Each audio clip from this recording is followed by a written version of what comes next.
designer with MadPal. I run design transformation there. And this is Arlo, and Arlo is my assistant. This is not only my first 3-part interview, this is my, well, I guess it's a 4-part interview because I've never had a dog. So thanks for joining us, Arlo. What's your background in? Is he a working dog?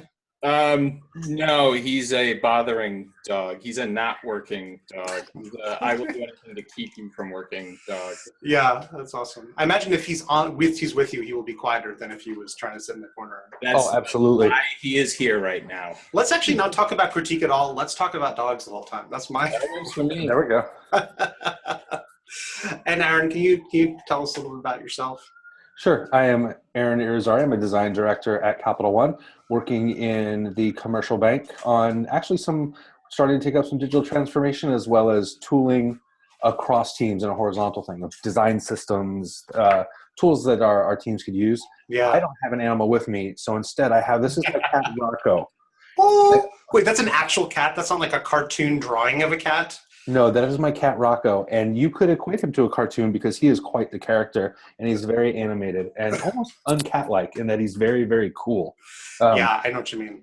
And so that's my making up for my inadequacy to bring an animal to the conversation.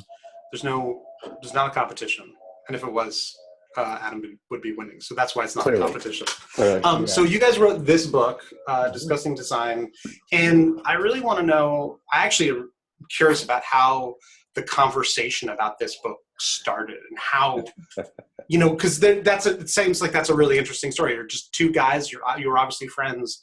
That's a big transition to like get in bed and write a book together.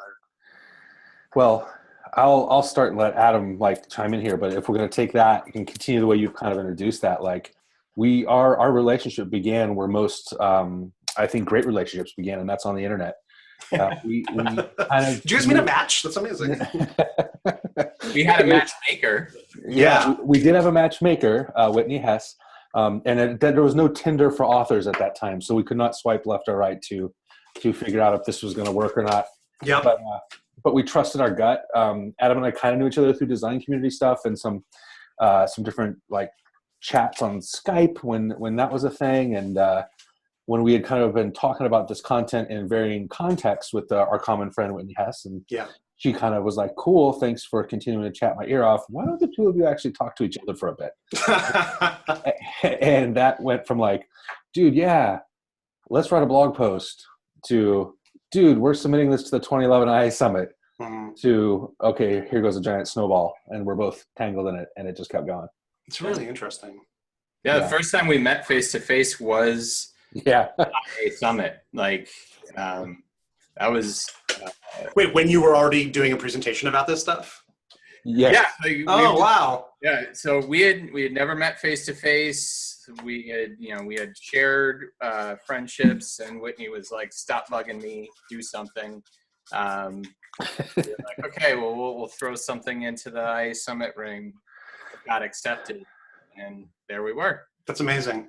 Yep. Yeah, practice via Skype and in the evenings, because at the time I was living on the West Coast. So if we wanted to, let's see how complex we can make this. Never met in person, living on opposite coasts. Yeah. First time presenting. I mean, to think that by the time we got on the stage, we had still not stood in the same room for more than approximately 3 to 4 hours. That was the first time you had breathed the same air. Yeah. Yeah, we met in line checking into the conference hotel. Yep. You see, it's really interesting because when I've been doing this podcast for a couple of years now, and you're thinking about conversation dynamics. One of the things that's important is this building of trust. And it seems like you guys started with a lot of trust because of the shared connection you guys had. Yeah, I think so. I mean, I don't know. Yeah, I think because we were in this Skype chat, and we didn't interact a ton there. But, then there was Twitter stuff, and that's at a time when I felt like Twitter for me was that, being in Southern California, kind of disconnected from a community, Twitter was becoming my design community, and the people finding more people that I couldn't find in my area that were doing what I was doing or I could learn from.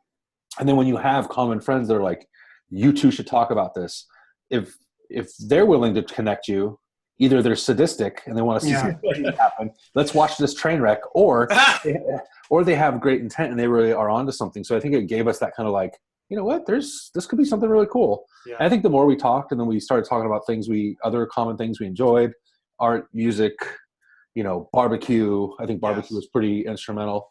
That I think all those things just kind of helped solidify that, and just that we're like, yeah, I think we're onto something. And I think one of the things for me that I think about in hindsight, I don't know how much it affected then. I would like to think it affected a lot, is that we had this similar kind of approach to how we wanted to do this, how we wanted to talk about this content.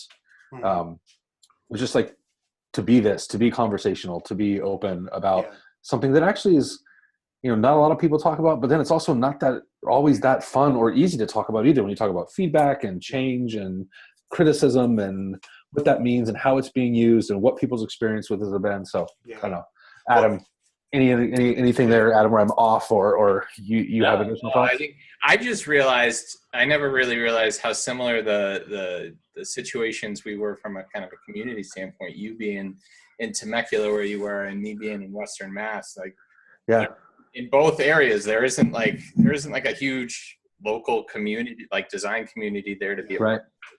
I just put that together just now. So I think that definitely had something to do with it. Oh, that's interesting. Is you guys both needed that connection.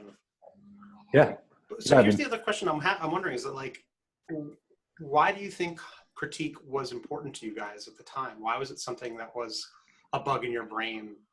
How did you guys find your path into this? Because Twitter was obnoxious. Yeah. Yeah. I mean, that was it for me. I mean, I had other personal reasons, you know, in the organization I was in at the time. Yeah. That really didn't have an understanding of design. We were a very small design team, and I have this whole story, but it's a big long story, so I won't tell it now, of a certain incident that kind of clicked a light bulb on for me. Yeah. It was just watching people be assholes to each other online. Yeah.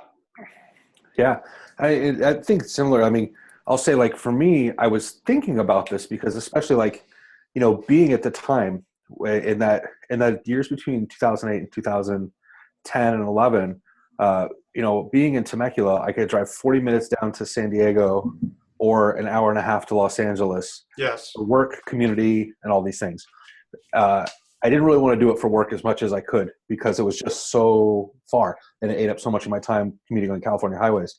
So as I was trying to find local work that was stuff that I was passionate about, I would often find myself, I would never forget, I was like what I would consider now doing like product design or UX work at a company, and their title for me was the webmaster and web project manager, right?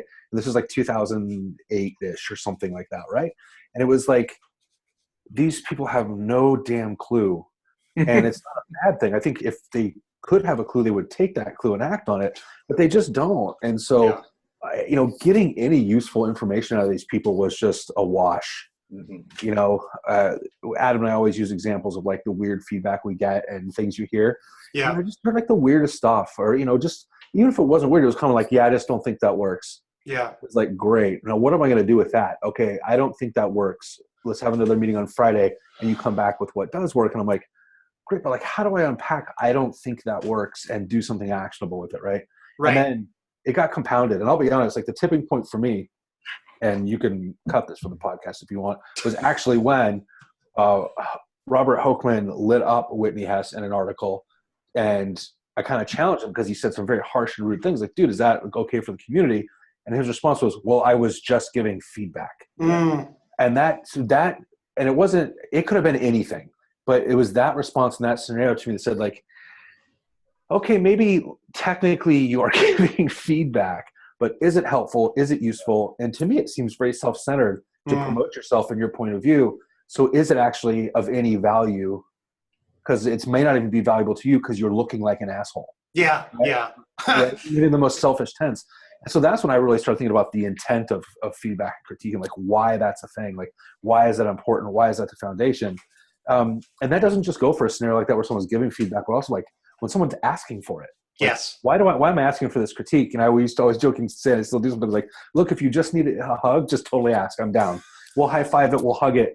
But like if I'm asking for feedback for self-validation, not only do I run a pretty serious risk of being disappointed, but I'm kind of missing the point, right? Yeah. Well, you're missing the opportunity to get feedback. Yeah. So this is perfect because this brings me to like one of the first sticky notes that I have here, which is sadly not that well written. It's a direct quote from your book that says, unless someone has specifically told you they would like your feedback, it's unwise to think your conversation is what's the rest of it? Oh, is a great opportunity to share your analysis. Yeah. Yeah. Right. Yeah. And I honestly, I've come to hate the word feedback and the prominence it has. Yes. Everywhere, because yes, it's a thing, but it's an ambiguous thing. I mean, there's so many forms that it can take, and it doesn't always mean the same thing to everyone. You know, we talk about this in the book that there are three main forms, right? Yes. There's reaction, there's direction, and there's critique, there's analysis. Yes. And what you're hoping to get for feedback when you ask for it might not be the form that I give you, right? Yeah. Haven't necessarily, if you've just said feedback, then we haven't really pinned down what exactly are you after. So this is the thing I want to highlight here is that, like, I have the three myths on another sticky note, that this is, in a way, critique is inviting somebody into a special space where you set up clear rules and boundaries. Yeah. And there's intentionality behind that. Mm-hmm. It's not, feedback is like, hey, can you give me some feedback? And people are like, whoa, I like it, I don't like it. Or like, you're a jerk, or whatever it is. But critique is, here's what I need, this is where I am, and here's what and can you provide this for me? Mm-hmm. Well, I mean, and that goes for all the other forms too. I mean, if I'm looking for direction, if I'm looking for someone to kind of push me in a certain way because I can't see a path forward myself, yeah, I mean, I can ask for that. If I want somebody's emotional, visceral response to something, that's fine. I can ask for that too, right? But it has to be asked for, right? That's what you guys If you highlight. just ask for feedback, then what are you actually hoping to get? You know, right. you gotta be specific. Yeah, no, I think about that. Like, everything is, again, this goes back a little bit to intent, right? And we were thinking about this. I was like anything where you're inviting someone in to something has some type of intent or purpose behind it, mm-hmm. right? Like you were saying, like, this is a special kind of conversation or interaction I'm inviting someone to be a part of as they give me information that's helpful to me to, know if I need to change course or if I'm heading in the right direction. And I think of it as as simple as, like, a short feedback interaction I have almost every single day is me in the morning without my glasses on. I don't know why I don't have them on. I'm just too tired at that point, and I've not had coffee. And I look at my wife and say, like, do I match? Like, do these shoes go with this? And what's funny is you get dressed without your glasses. That's a high risk behavior. I'm just going to throw that as I don't. I would venture to say that's one of many for me. High risk behaviors. No, but like sometimes even if I have my glasses on, I'm just like, I'm unsure. Like, is this too light or is this too whatever? And I'm always like, hey, does this look okay? And sometimes I just want to. I feel like it looks okay, but I want the validation of someone else telling me that. Yeah. And other times I'm like, I just don't want to look like an ass. You know what I mean? Like, right.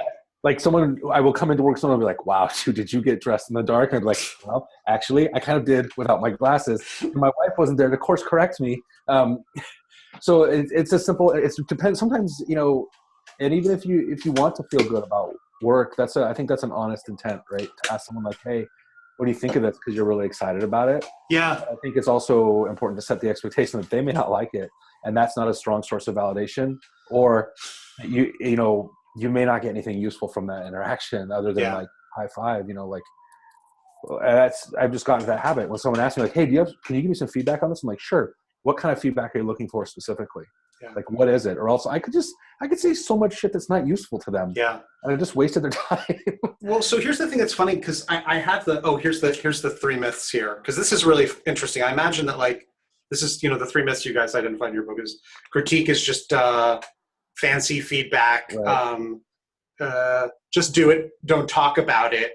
And it's only for designers. And I think I imagine in that moment, if somebody asks you for, hey, Aaron, can you give me some feedback? And you're like, what kind of feedback would you like? You could get two responses. One is like, thanks for asking. Like, I'm interested in this, versus like, fucking Aaron is just always asking me for like, why, and how before he does anything. Like, can't he just give me feedback? Does that ever happen to you guys? You're like, can we just have feedback? I really say, I don't know. I just want to know, like, what do you think of this?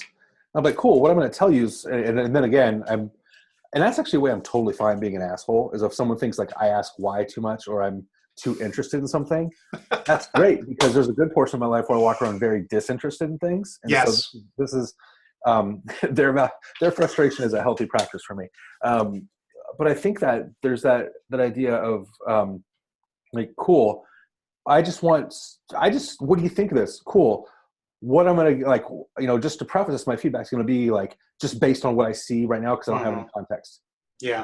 Then I say it, and that could be annoying to them as well. But I don't know, Adam, if you're better at this than I am. No, I struggle. And I think I hedge. When someone doesn't give me any kind of direction on the kind of conversation they want to have, it totally causes me to hedge. Sorry, guys, like a monster truck just drove by. I don't know what the hell just happened. It's all good. It's still driving by, apparently.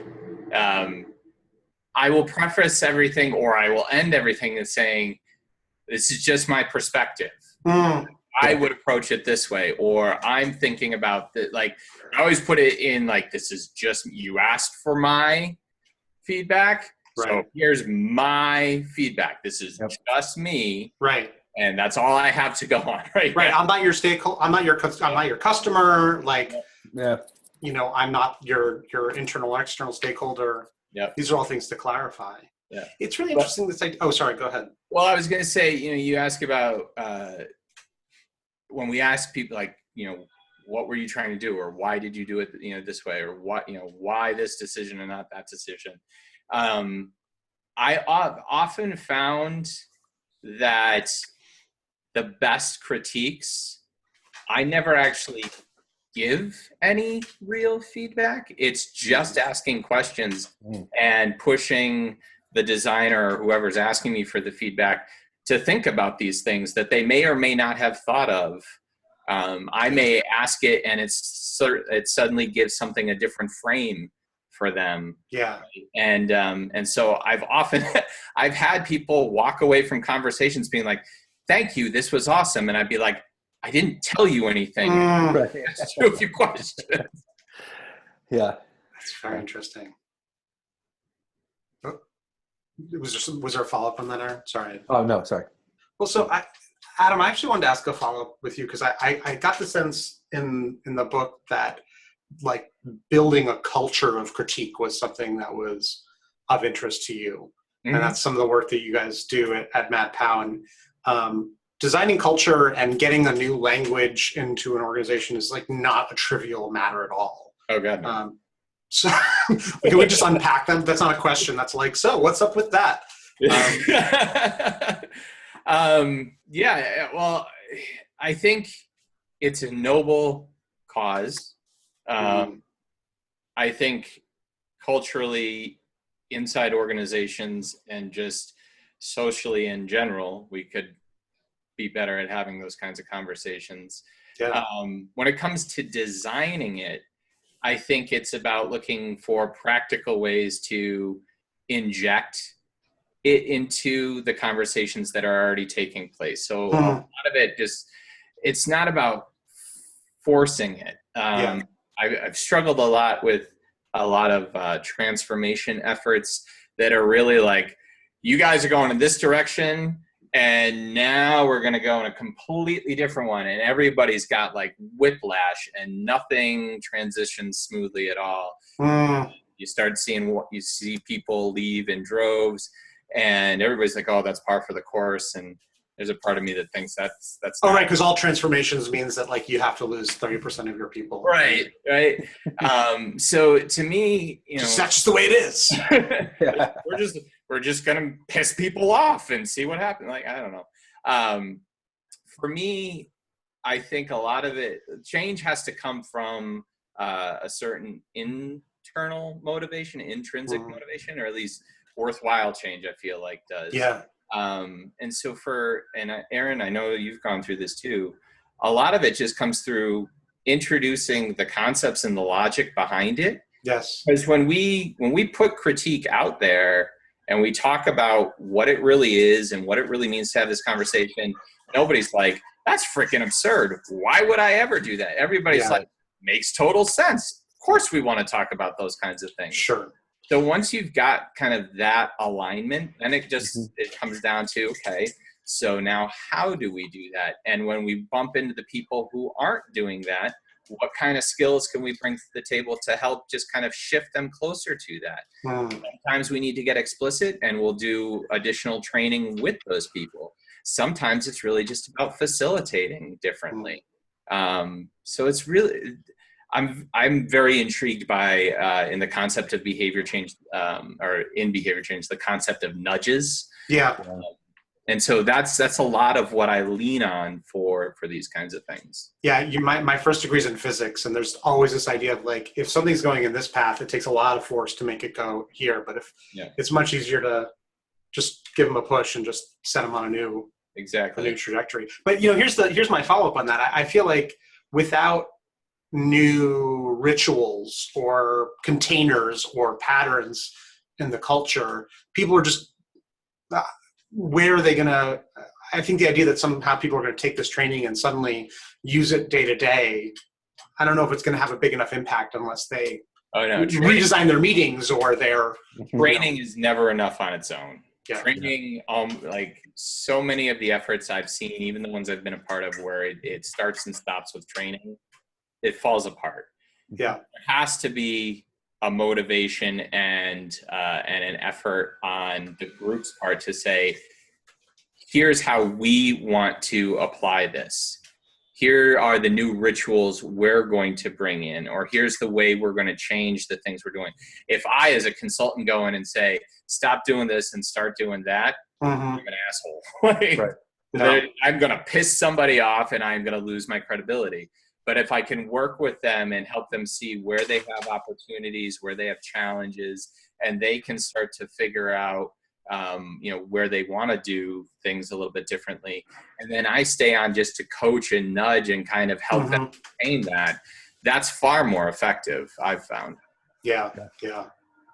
I think understanding your context too, right? Like when I think about like so much of the work we do is like framed in the sense of like, I found a problem space and, I'm going to solve it, and it's like, well, maybe that space doesn't need solving. Maybe that problem needs adjustment. Maybe that problem needs tools to work within a successful construct that's already there, but they just need that change. Like if I just go in and say, here is digital transformation and put that on top of them, they're just going to be like, what the fuck, dude, what is this? Like, like you said, it's like, oh, we have a lot, there's going to be some collateral damage. We'll lose, 20% of the people because they're not going to be into this.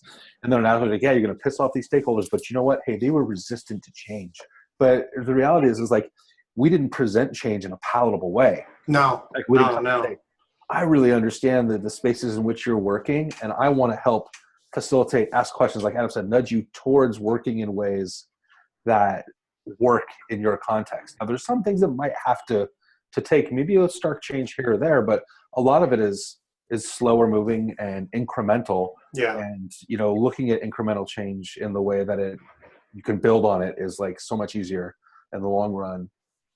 Maybe not as sexy as coming in and saying, we've got this huge transformation thing and we're going to drop it on you, but knowing what the environment is working with and what the expectations are there and what they really feel they need to do their best work and be successful can really inform the approach, So I'm going to ask you like a really dumb and horrible question, which is like, I know it's not a quick fix, but I'm sure it gets asked of you. It's like, I know it's a long process. I know we have like, it's whatever. It's like, it's months and years, but like, what's one thing we can start doing now? Like, how do we if somebody wants to really shift the culture of critique inside of their organization, what do they have to grab hold of? Like, what can they grab hold of to start making that change?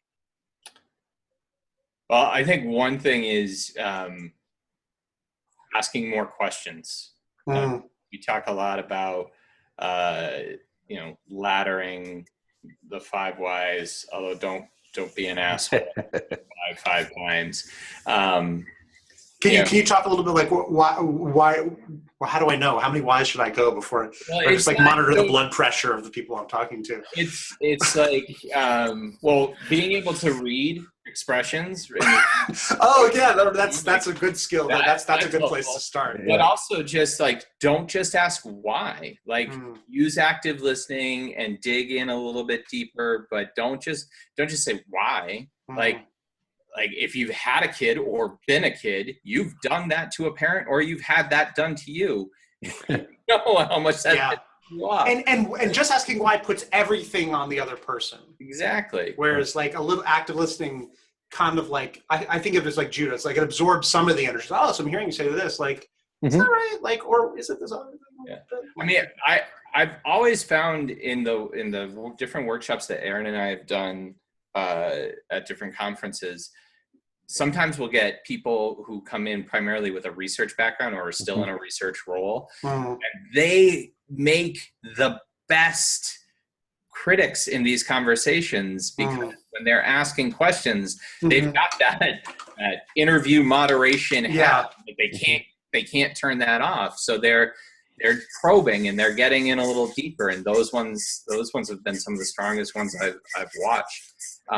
So it's that. So, if you are in an organization and you've done some research work, think about the way you facilitate those interviews and bring that same thought process into these conversations you're having with your coworkers. Yeah, it's a good. They have a lot of a great ability to have that excuse because that's just what they do. I'm just putting my researcher hat on, but I'm wondering. Blank. That's what I talk to my team about for critique, but for other things when they want to just improve any conversation they're having is like, tell me more about that. Let's make that our thing. Oh, sweet. So if I understand that correctly, oh, cool.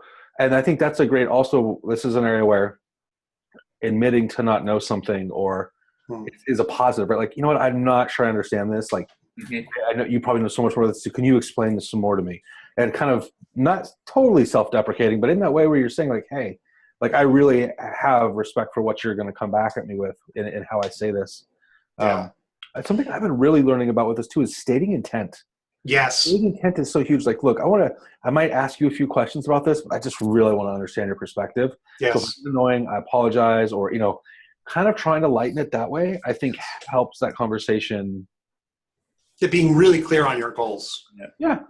So this is fascinating. So I want to put a really fine point on a couple of things because I've been doing some work on conversation design and like what are the threads, no pun intended, of a good conversation one-on-one in groups and otherwise. And there's I think maybe 3 or 4 that I want to touch on. One is power. The other is the interface of the conversation. The third is the thread that holds the conversation together. And the fourth is turn taking. I don't know if we're going to get to hit all of those. There's more, but I think these 4 are ones that are really, really, because it's almost with, like we were just talking about, Aaron, with power, you're almost giving up power and saying like, I could be right, I could be wrong. Adam, you talked about that too. But how do you guys manage power in a critique when you've got crocodiles and hippos and things like that? Like, what do you do to try and manage power dynamics inside of critique? Well, if you've got, if you're doing stuff formally, like, we have set up this meeting specifically for the purpose of critiquing this design, there's nothing wrong with setting ground rules and saying, everyone is equal here, and we need to, follow through on that. And then from a facilitation standpoint, it's really important to make sure that you follow through on that. You're watching the room for power shifts, right? When it starts kind of go towards one person or away from another, like, is it really staying balanced? Are you hearing from people equally? Does it look like people are hedging based on what someone else is saying?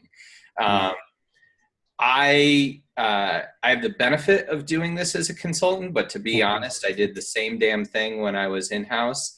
I was not afraid to call time out and like talk to people aside if I saw things like going off the rails, and be like, Yeah. hey, like this really seems like it's shifting towards your opinion. I really need to make sure this stays balanced. Can you help me do that?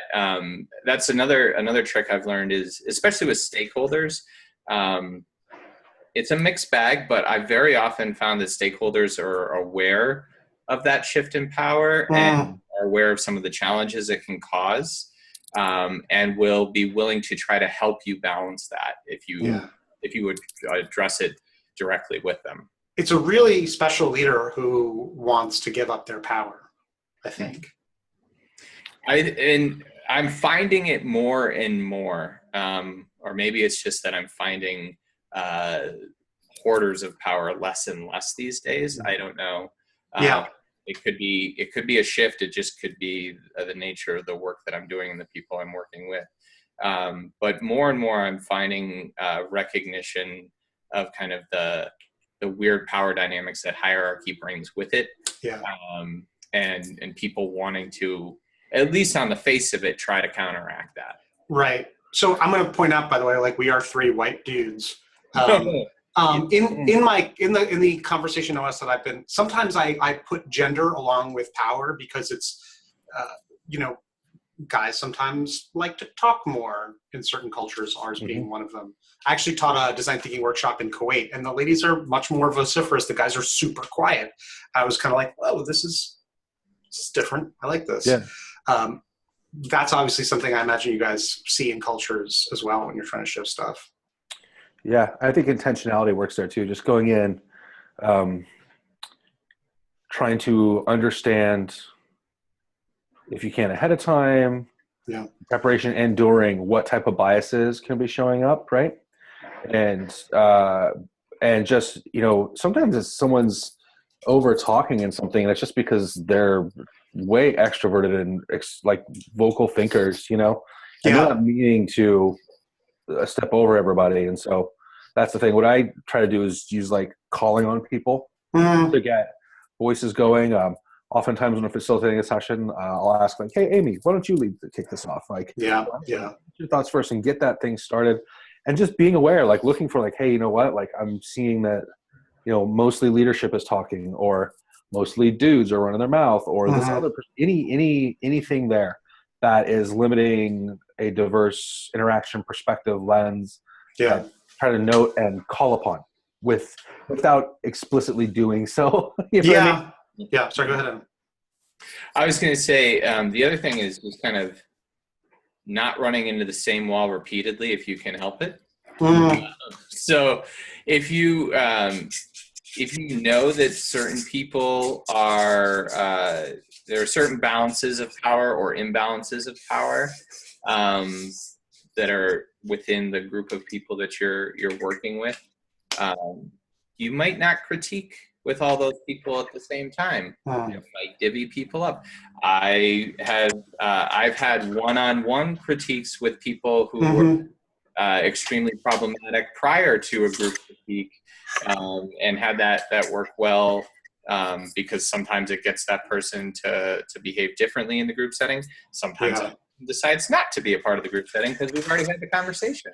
Yeah, so being really intentional about who's invited and why. Yeah, that's for sure.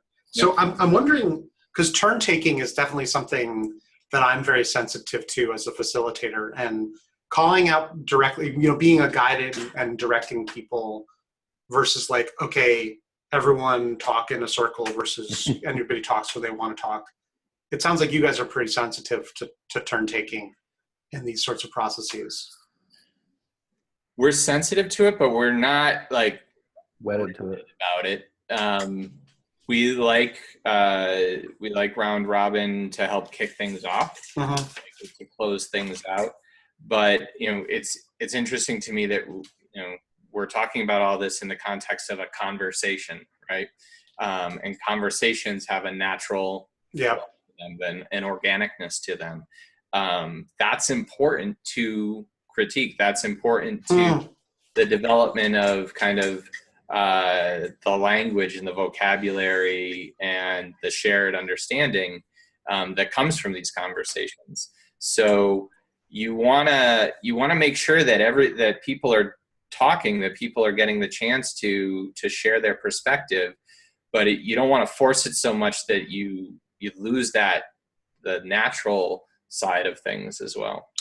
That's interesting, because I think that's one of the conflicts I've seen around the idea of designing a conversation, is that on one hand, this is at work and it's not a natural conversation, but you don't want it to seem mechanical. You want it to feel like it's got a natural flow. Absolutely. That's why Aaron and I we've been asked so many times to review feedback tools, tools that you post your, like InVision's an example. There was a slew of them like 5 years ago.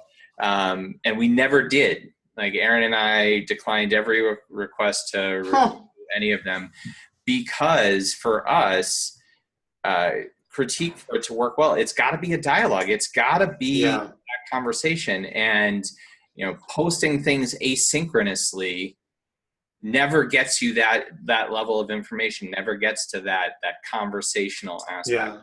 You see, what's interesting is that for me personally, and I always try to get people to capture something solo before we share, because I want that one moment of everyone having their own individual opinion before we share out.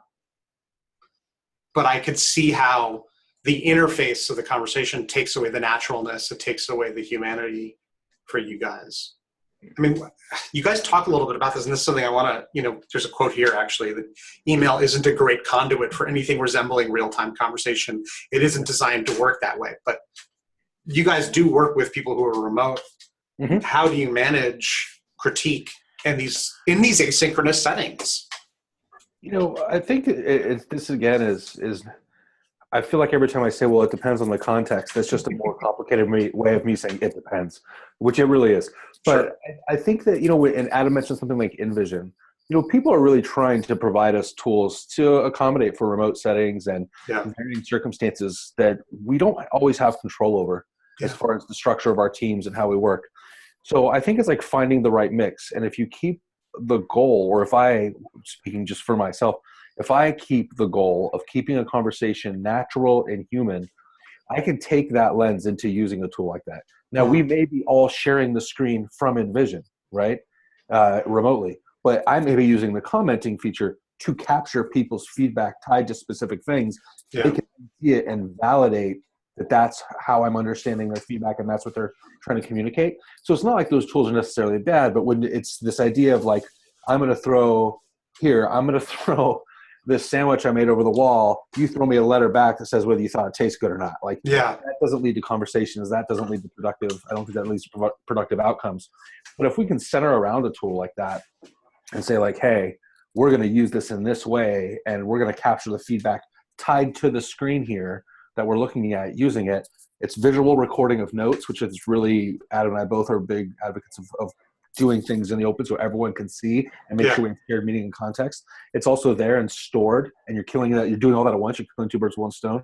It's stored to come back for reference, and then add additional comments to as new context and things arise. So I think there's value in those kind of tools. It's just understanding like what are the teams used to using. Smaller teams, there's a lot of people, everyone in the organization is using InVision because it's a smaller team. Larger teams don't. They're still saying, no, please go put that feedback in that Jira ticket. Mm-hmm. You're like, one, I have feedback for you about Jira. Two, it's really fragmented, but if we can step back and think like, okay, what do I got to work with here? Yeah.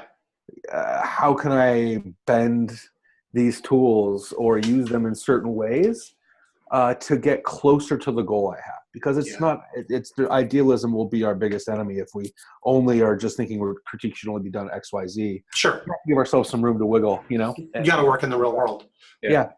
Another tactic I've seen a few projects use InVision for in these particular cases was to jumpstart the critique. So Aaron and I are advocates of sharing things ahead of time so that you're not springing things on people in the session. Fascinating.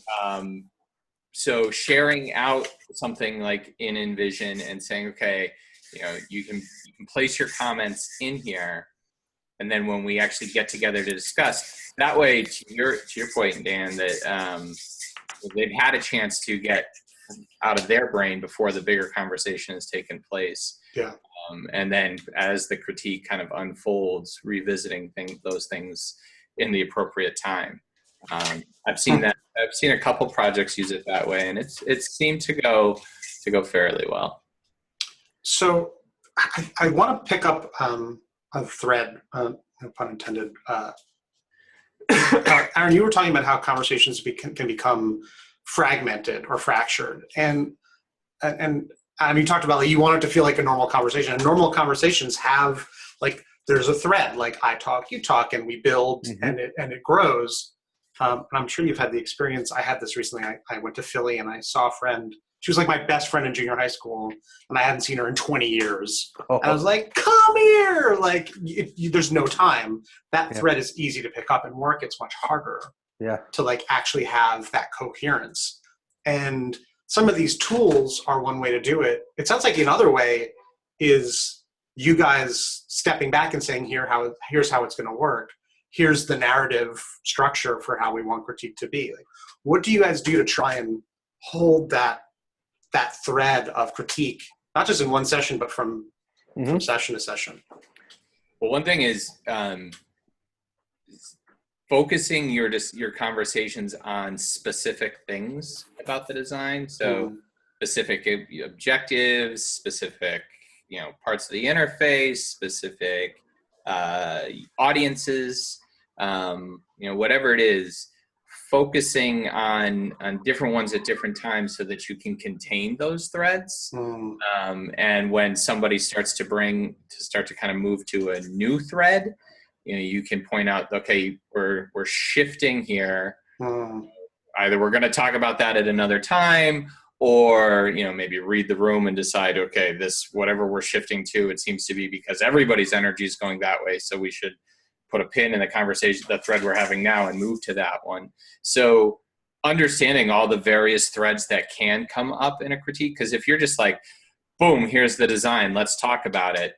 Let's go all over. Yeah, there's so much to talk about, right? So being discreet about what you want to focus on is definitely one way to help with that.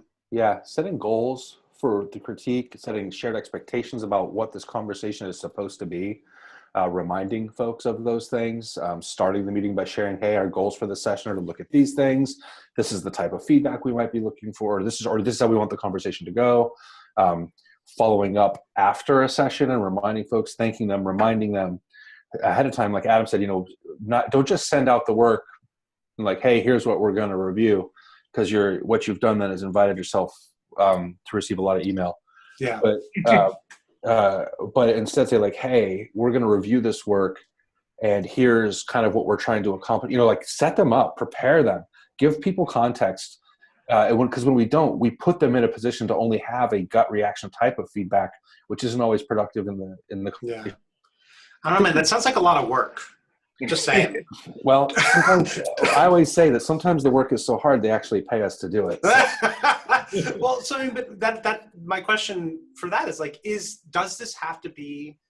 Can it be self-sustaining? Can it be self-organizing, yes. Or does it have to be? Because it's sounding like one person has to be the weaver of those threads in a way. Yeah, I mean, sometimes it is one person. Sometimes you can find someone else that you're aligned with on your team, or that maybe you find a partner on a product or a dev team or anyone else in your organization that you feel a connection with, and you've been able to have great conversations, and maybe they can become a partner in this effort. But I think also with most anything you're trying to implement process-wise, change-wise, there's always a bit of heavy lifting up front. Yeah. And knowing that like once this gets established and people get used to this, there are going to be things that you can reuse and resources that are available because they've already been established and created, and then processes that you can follow throughout that will hopefully reduce the overhead to get it done. Yeah. I mean, but in the beginning, it might be like a shit ton of work, but then be intentional in finding people to do that work with, find advocates, educate, and then you'll start to build a team. You'll start to get people in there. And it's hard. I mean, sometimes it's hard. Like we wouldn't, I mean, I don't know how we had really got a book anyways, but like, we wouldn't be writing a book about this if it was just like shit that everybody did easily. I think you said earlier, like, oh yeah, that makes sense. We should do that. Cool. Then why aren't you doing it? Yeah. Because that shit's really hard. People are hard. Conversations are hard. Yeah. People are like the number one contributors to bad projects, you know, like this is how we got to figure this stuff out. 100% of the issues are people related. So we're coming up against our hard stop, and there's one thing that I'd like to make sure we talk about, which is like, it's that why is, or how is this for people who are not quote unquote designers, but designers in the broadest sense? Because a lot of people listening to this, you know, might be wondering like, how does this apply to me? Well, if you are working on anything, if you are trying to answer a question, create something, solve a problem, this applies to you. Yeah. Congratulations. If you're trying to get better at something, this applies to you. Yeah. We used to have in our deck for the talk that we do, we used to have a slide that was, you know, critique is not a design skill, it's a life skill. Call them as tree huggers, so we took the slide out. What are you going to do? It has nothing to do with trees, but that's weird. But okay. It's true. Like, this is really, you know, if you want to improve something, you improve it by looking at what you've done, comparing it to your objectives and what you know about the context, and trying to figure out what elements of it are working towards those objectives and what aren't, right? Mm-hmm. If I want to be better at playing soccer, I want to be a better home cook, I'm going to, you know, start analyzing my recipes. I'm going to be looking at my ball handling skills, whatever it is that I'm working on. You know, that's where you can use this. So if you're a project manager, a product manager, if you're a developer, congratulations, you're creating something. Yeah. You can have these conversations. Yeah, and I use this stuff with my girlfriend all the time, honestly. Like I think some of this stuff, and I hear this with design thinking training, they're like, wow, it actually made me a better spouse, because people go and do like have structured dialogue about stuff that really matters. Just make sure that if you do this with other people, like your spouse, that they're on board too, because if you're for feedback on the dish that they just made for you, and you start critiquing it, and they haven't actually asked you to critique it, you're done. Yep. Yeah. I feel you on that. That's the perfect opportunity to say, what kind of feedback are you looking for? Even going that far, you just may be done. Yeah. No, but I mean, honestly, I use it all the time. It's like, oh, wow, it sounds like you're really upset. Like, what type of response would you like? And sometimes it's like, I need a hug, or which is what you said at the beginning. I was like, I just want to hug about this, versus like, I want you to coach me on this, versus like, I just want you to tell me that my boss is an idiot. Right? And you're like, okay, great. I'll do all three of those. Yeah. Is with the couple of last precious minutes we have together, is there anything about building a culture of critique that we've not talked about that would be valuable to talk about? Wow, this has been pretty exhaustive. Exhaustive, not exhausting. Oh, thank God. No. I really, it is hard. I think that people like to say that things are being overcomplicated when they sense that it's hard. We're not overcomplicating this. It really is hard because it's people. And you're dealing with other people. You're dealing with their emotions. You're dealing with their perspectives and backgrounds and values and beliefs. And when it comes to doing that, it's always going to be hard. That doesn't mean you don't do it. Right. Yeah. Amen. Yeah. Relationships for me. I've just been thinking about this in multiple contexts lately, and as far as work and goals and what we're trying to achieve. But relationships really are everything. And thinking about the dynamic of these interactions and how they could be improved possibly by looking at the relationship we have with the people we work with and how we communicate with them. It doesn't mean we're like getting ice cream every day after work. But if I understand that, like, hey, you know what, this person, I understand how they work a little bit or how they think just by observing them, then I can communicate in a way that's going to be more effective to them. Yeah. So that can even help someone who's really intimidated about going into a critique, or helping someone who's intimidated to give designers a feedback because they're not a designer or a subject matter expert. And you can create an environment where they feel safe for that. I think building those kinds of relationships also eventually will take the load off of the heavy lifting for this work. Yeah. And I think the goal then is that we're going to make better things together, because the person who's not speaking up is going to be able to speak up. Yeah. And that's a big impact, I think. Absolutely. Well, guys, you guys are awesome for doing this. I'm really glad to have this chat with you. Thanks for making the time. Seriously, you're awesome. Thank you. I'm a little concerned. I don't see Adam's dog anymore. Something happened mid-podcast I'm worried about. Okay, we're good. Okay. Wait, the dog is not died. It is just asleep. Let's just be clear. Out cold. Wow. It's not a carpet on your arm. That's a dog. That's amazing. Thank you so much, Dan. This was awesome. Dude, thank you very much. I will let you know when this is out. I've got a bit of a backlog. That's just the way it goes. Cool. But I really, you guys are awesome. It's a great book. People really need to be mindful about this thing, because it's something that we do all the time, every day, and it can make things better. So yeah, keep on doing the great work you do, gentlemen. Awesome. Thank you so much, man. Appreciate it. All right. Take care. Have a great day. All right. See ya. All right. Take care, guys.